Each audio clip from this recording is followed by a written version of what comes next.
बिस्मिल्लाहिर्रहमानिर्रहीम। अस्सलाम वालेकुम। दोस्ती की बात करते हैं जी। एक शख्स अपने दोस्तों की महफिल में बाकायदगी से शरीक होता था।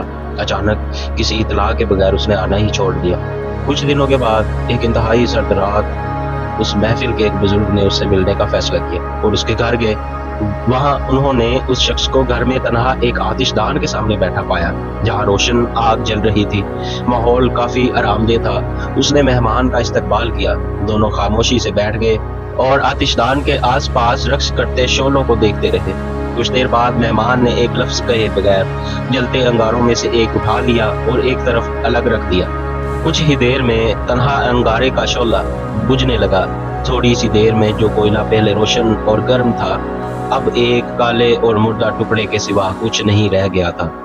रवानगी से पहले मेहमान ने वही बेकार कोयला उठाया और उसे दोबारा आग के बीच रख दिया। कोयलों की हरारत ने उसे दोबारा जिंदा कर दिया। जब मेहमान रवानगी के लिए दरवाजे पर पहुंचा तो मेजबान ने कहा कि आपकी आमद का और आपके इस खूबसूरत सबक के लिए शुक्रिया। मैं जल्द ही महफिल में वापस आऊंगा। अक्सर महफिल क्यों बुझ जाती है? बहुत आसान, क्योंकि महफिल का हर रुकन दूसरों से आग और हरारत लेता है और जब वो इलादा हो जाता है तो वो एक बुझे हुए कोयले की मानिंद हो जाता है।